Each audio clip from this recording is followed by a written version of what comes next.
Versículo 9 al 18, un grito santo de angustia.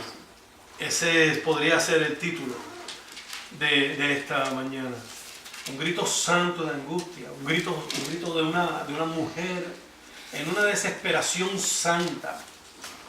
No era una desesperación superficial o material, era una desesperación santa. Y hay veces que nosotros, o Dios va a permitir que estemos en esas situaciones, porque Él está buscando algo más de parte de nosotros. Leemos la palabra del Señor en nombre del Padre, del Hijo y del Espíritu Santo. Primera de Samuel capítulo 1, verso, creo que voy a leer hasta el 18, versículo 9 al 18. Y se levantó Ana después que hubo comido y bebido en Silo. Y mientras el sacerdote Elí estaba sentado en una silla junto a un pilar del templo de Jehová, ella con amargura del alma oró a Jehová. Ella con amargura del alma oró a Jehová y lloró abundantemente. E hizo voto, diciendo: Jehová de los ejércitos, si te dignares mirar a la aflicción de tu sierva, y te acordares de mí, y no te olvidares de tu sierva, sino que dieres a tu sierva un hijo varón, yo lo dedicaré a Jehová todos los días de su vida, y no pasará navaja sobre su cabeza. Mientras ella oraba largamente delante de Jehová, Elí, este era el sacerdote, hermanos, era la cabeza espiritual de la nación. Elí estaba observando la boca de ella, pero Ana hablaba en su corazón. Ya no tenía ni palabras que salían de su boca, y solamente se movían sus labios, y su voz no se oía. Y Elí la tuvo por ebria, por borracha. Entonces le dijo el sacerdote, Elí le dijo: ¿hasta cuándo estarás ebria? Digiere tu vino. Y Ana le respondió diciendo: no, Señor mío, yo soy una mujer atribulada de espíritu. No he bebido vino ni sidra, sino que he derramado mi alma delante de Jehová. No tengas a tu sierva por una mujer impía. En otras versiones, ¿verdad?, como de las hijas de Belial. Porque por la magnitud de mis congojas y de mi aflicción he hablado hasta ahora. El peso de mi dolor, el peso de mi tristeza sale de lo más profundo de mi corazón. Elí respondió y dijo: ve en paz, y el Dios de Israel te otorgue la petición que le has hecho. Y ella dijo: halle tu sierva gracia delante de tus ojos. Y se fue la mujer por su camino y comió, y no estuvo más triste. Bendita sea, ¿verdad?, la palabra del Señor. Me gusta cómo ella termina después de estar orando. Halle tu sierva gracia delante de tus ojos. Y se fue la mujer por su camino y comió, y no estuvo más triste. Recuperó sus fuerzas, recuperó su ánimo. En esta historia de Primera de Samuel vemos todos los elementos de un tiempo desesperante, de un grito de angustia de una mujer, pero también un grito de angustia de una nación. Y me voy a explicar más adelante, para que ustedes entiendan lo que es la espiritualidad de un pueblo cuando va muriendo o se va endureciendo el corazón de la gente, teniendo la presencia de Dios. Esto era en un pilar del templo, del tabernáculo, donde estaba la presencia del Señor. El hombre que representaba y conectaba al pueblo con Dios era el sacerdote Elí. Y ni tan siquiera, ¿verdad?, pudo darse cuenta, no tenía la sensibilidad de darse cuenta el dolor que estaba pasando esta mujer. Si alguna similitud en los tiempos que estamos viviendo, ¿verdad?, pues no es coincidencia. Así es que Dios obra. Capítulo 2, versículo 22 al 25, se lo voy a simplemente parafrasear. Está hablando acerca del sacerdocio. Ahí usted puede ver por qué Elí estaba actuando de esa forma. El sacerdocio que representaba el futuro espiritual de la nación, de todo lo que estaba separado para representar a Dios, estaba tan profundamente comprometido con la maldad que no podían escuchar la voz del Padre para corregirlo. Usted ve cómo actuaban los hijos del sacerdote. Estaban en una degeneración, estaban viviendo impíamente, le habían dado la espalda completamente, no tenían nada de temor de Dios.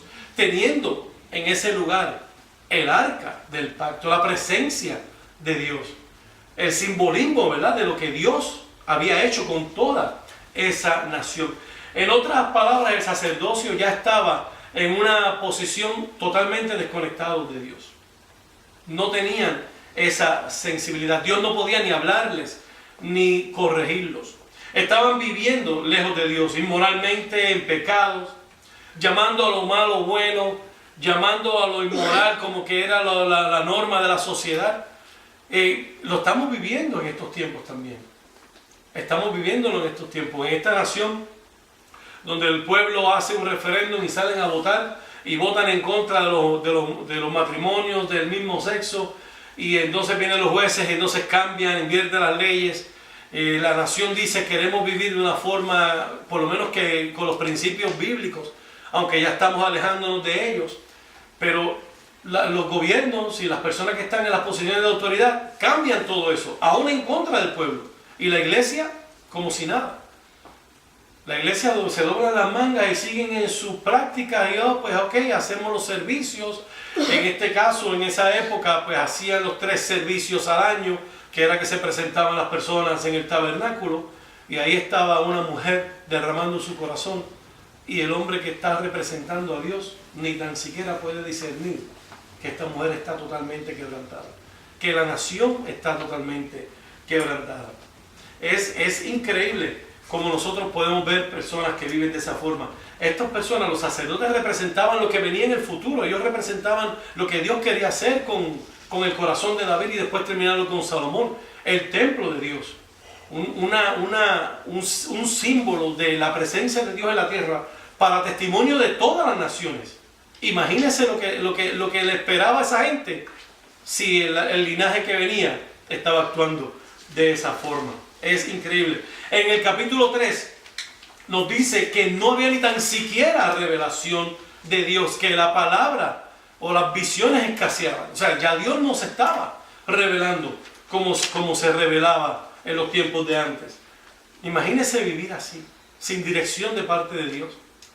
Que Dios no, simplemente recordando las victorias del pasado. Porque estas personas conocían la palabra, conocían de Moisés, conocían de Josué, conocían de José en Egipto, conocían de cómo Dios los había sacado a través del desierto y del Mar Rojo. Y yo me imagino que en eso era lo que ellos gastaban su tiempo, en lo que Dios había hecho en el pasado. Pero su corazón estaba lejos de Dios, no estaban respetando al Dios que había sacado a su pueblo, que les había dado la tierra prometida. Imagínense cómo estaban actuando los sacerdotes en esa época. Y esto apenas 200 años que hubo después de los jueces, hasta este momento. En tan poco tiempo, como una nación, un pueblo escogido, viviendo la presencia de Dios. Yo me imagino que ellos miraban el arca, porque tenían que atenderlo, tenían que limpiarlo, viendo las cosas que había ahí, la ley dentro del arca, la vara de Aarón, el maná de la provisión del Señor. Y el corazón de ellos se endureció tanto, que a eso tampoco ni les causaba un poco de temor. Ni tan siquiera se conectaban con Dios. Es increíble cómo uno puede llegar a vivir así, sin tener dirección. El capítulo 3, como dice, que escaseaban las visiones, no había ni revelación, no había conocimiento de la mente de Dios en ese momento. ¿Qué Dios quiere con nosotros? ¿Hacia dónde Dios nos va a llevar? Dios estaba aparentemente, ¿verdad?, escondido de tal forma y del pecado que vivían estas personas en el sacerdocio. Había, como les mencioné, mucha palabrería, pero no tenían ni una palabra viva de Dios. Es increíble. ¿Dónde estamos? ¿Hacia dónde vamos? Habían personas preguntándose. Imagínense en el templo, 3 veces al año, en las fiestas que hacían de la nación, recordando toda esa historia, y todavía Dios no hablaba. Y la gente decía: Señor, háblanos. ¿Qué es lo que tú quieres de nosotros?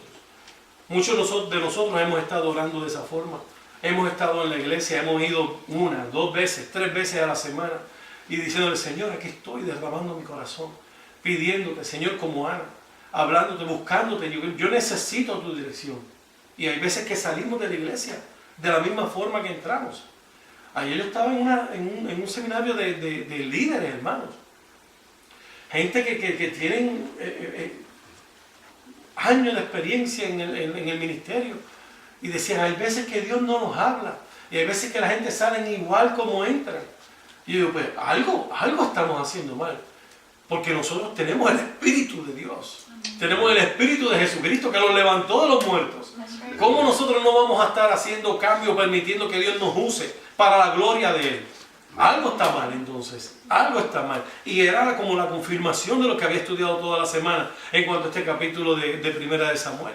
Algo se está haciendo mal entonces. Cuando nosotros no vemos el poder de Dios, el Dios que abre los mares, que resucita a los muertos, que resucitó a Jesucristo de la tumba para testimonio del amor que tenía sobre Él, para salvación de todos nosotros. ¿Cómo nosotros vamos a pensar de que el brazo de Dios se ha cortado? Cuando su palabra dice que nunca se ha cortado. Amén. Si la única forma que se lo podemos limitar es por nuestra conducta. Lo mismo que estaba pasando en esa época también. Y esto es como para traerle a nosotros un despertar en el corazón de nosotros. En el capítulo 3, versículo 3, también dice que la lámpara de Dios estaba en peligro de apagarse en el templo. Sigo en Primera de Samuel, este es en el capítulo 3. Después lo pueden marcar si les interesa leerlo. La lámpara de Dios, la luz de Dios, estaba en peligro de apagarse. En el libro de Apocalipsis nos recuerda en el capítulo 2 que Jesús dice, recuerda por tanto de dónde has caído y arrepiéntete, pues si no vendré pronto por ti y quitaré tu candelero de tu lugar. Hermano, esas son palabras para ponernos a temblar en nuestro espíritu, en nuestro cuerpo. Eso significa que Dios va a quitar la luz de nosotros. Hay muchas personas que juegan por eso. O juegan con eso. No, si Dios, olvídate, ya eso no me lo quita nadie. Lo que Dios me dio es mío. Y a través de la Biblia vemos hombres y mujeres de Dios que por no cuidar lo que tenían, les fue quitado de sus manos. En esta misma historia de los libros de Samuel, vemos la historia con Saúl. Esto no es como nosotros comenzamos. Esto es como terminamos. Esto no es como nosotros comenzamos con una euforia, nos convertimos, nos bautizamos, el cuarto se llena de luz, llegamos a lugares donde nosotros trabajábamos antes y nos dicen, tienes algo diferente en tu rostro. Pero entonces las batallas del camino, las oraciones no contestadas de parte de Dios nos frustran y nos podemos entonces decir, esto no vale la pena, me voy a rendir, nos rendimos a mitad de camino y Dios no quiere eso. Ese verso en Apocalipsis de que nos va a quitar, si no cambiamos nuestra actitud, nuestros principios, si no volvemos a ese primer amor, nos va a apagar la luz delante de nosotros. Hay que vivir temiendo del Señor, y no es un temor de miedo espantoso, es un temor reverente, tener reverencia de parte del Señor. Nosotros cuántas veces hemos ido al templo, y como les mencioné, no hay visión, no hay dirección, no hay nada que haga en el corazón de la gente arder, en las personas, que ese fuego se avive, que esa luz vuelva a encender tan brillante, que apague todo en su vida y deje que Cristo brille por usted. Cuando usted se presenta donde alguien, cuando le habla a alguien y la gente comienza a cambiar y a llorar, ¿dónde está nuestro primer amor en ese aspecto? Es como el camino, como los hombres que iban camino de Emaús. Estaban testificando, pero no comprendían lo que había pasado. Ellos conocían y habían visto todo lo que había pasado, pero estaban desconectados hasta que Jesucristo caminó con ellos. Y fue una venda que se le quitó de los ojos. Entonces pudieron entender, y dice la palabra, que su corazón ardía. Yo quiero que mi corazón arda siempre, aunque yo esté en el lugar más desesperado como Ana, que mi corazón siempre arda para Dios.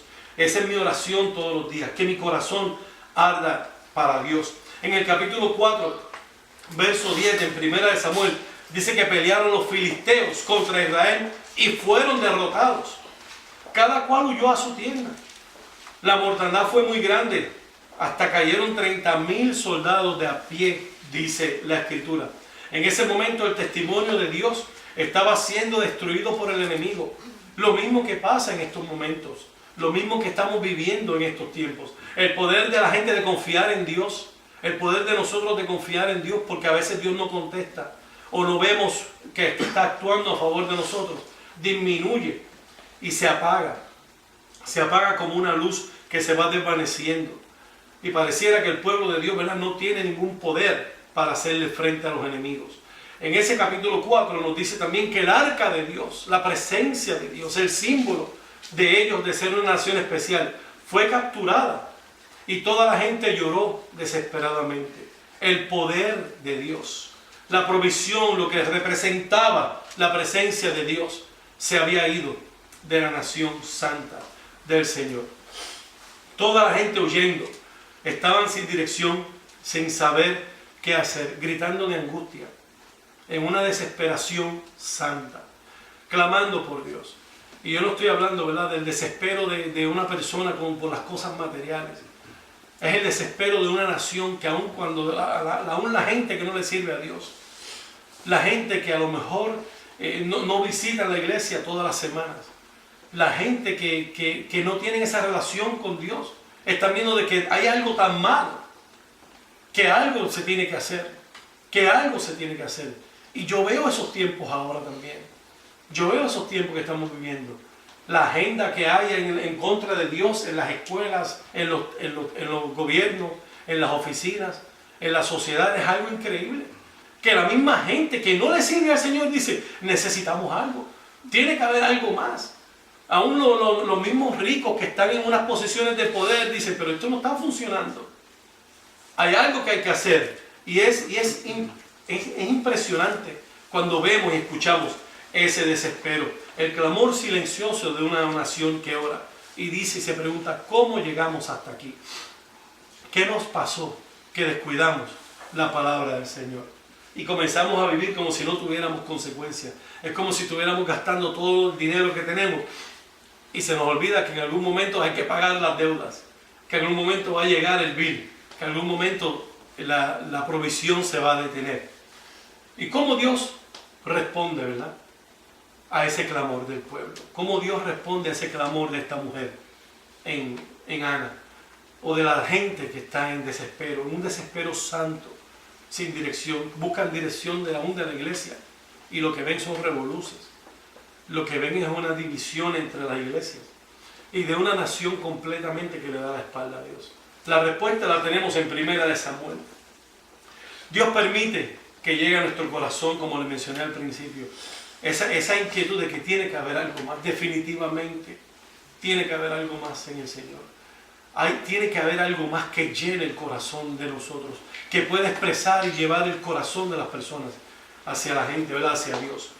En 1 Samuel dice que Dios permitía que hubiera un clamor de desespero para que llene el corazón de aquellos que Él va a llamar para su gloria. Y así nosotros estamos en el día de hoy, en una desesperación santa, en una desesperación diferente. No es que estemos sin esperanza, como expliqué ahorita. Es un lloro, es un grito ahora del pueblo escogido de Dios, de que hace falta algo más. Necesitamos ver su poder, necesitamos ver su gloria, necesitamos ver el pueblo de Dios unido para que marche victorioso. O nosotros a veces lo hacemos cuando hemos sentido esa carga. Señor, ¿qué tú quieres que yo haga? Hay una inquietud en mi corazón para yo moverme hacia adelante, pero todavía no sé lo que es. No, ¿por qué no contestas una oración? ¿Por qué no contestas el clamor de lo más profundo de mi corazón? No es una oración de egoísmo, no es una oración de cosas materiales. Es una oración de algo que trae bendición. La oración de Ana en 1 Samuel no era una oración para cosas materiales. Hay que entender la forma, ¿verdad?, que ellos vivían en esa época, en esos tiempos. El tener un hijo era parte de la bendición de Dios. Era parte de una persona ser bendecida por Dios. Era parte de tener la provisión divina del cielo, el cuidado de una persona, el tener la seguridad, la estabilidad emocional. El que no le pongan un sello a las personas que te digan, no, eso te lo estás buscando porque Dios se olvidó de ti. No tienes hijos porque es un castigo de parte del Señor. Así nosotros venimos al templo, ¿verdad?, y le pedimos, Señor, yo vengo aquí te pido. Ana citaba la palabra, decía, esto es una bendición el tener hijos. Yo quiero experimentarlo. Su esposo dice la palabra de que le decía, no soy yo más valioso que muchos hijos. Pero hay algo en el corazón de la gente, hay algo en el corazón de los que Dios ha llamado para hacer y movernos a hacer algo especial, que como quiera les hace falta. Es una inquietud diferente, es un clamor santo. Y cuando vemos a Ana, una mujer como ella, año tras año, pedía de acuerdo a la palabra del Señor, al Dios que ella conocía, le pedía por las peticiones de su corazón. Ella sabía que Dios lo podía hacer, que Dios se place en darle a sus hijos esa bendición, la familia, los descendientes, lo que definía a las personas en ese momento, en ese tiempo. Era tan importante tener hijos, era una provisión divina, y ella lo sabe y venía año tras año. Y cuando nosotros estamos año tras año pidiéndole peticiones especiales a Dios y Dios no las contesta y nos desespera. La Escritura dice que Ana estaba en una situación que no podía encontrar palabras para orar más. Yo no sé si ustedes han estado así, pero yo he estado en ese lugar. Yo he entrado al cuarto de oración, al lugar de oración, y uno le dice: Señor, no tengo más que decir. A ese nivel, yo no tengo más que decir. ¿Qué más yo te puedo decir? Si tú lo conoces todo.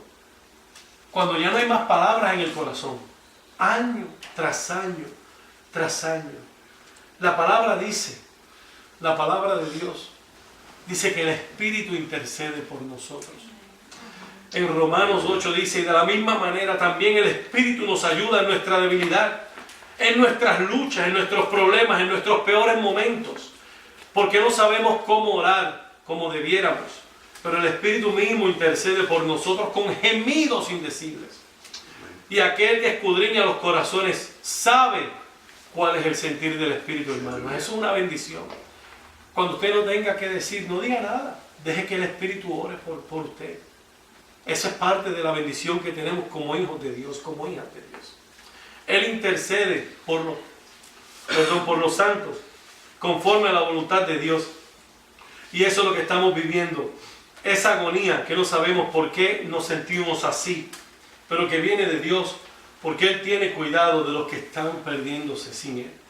Y claman silenciosamente por su ayuda. Hay gente clamando por Dios.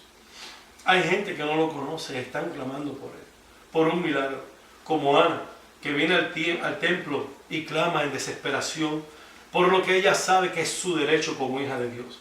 Y le dice a Dios: yo lo he leído en tu palabra, lo he escuchado de tus testimonios. El propósito mío en la tierra es dar vida,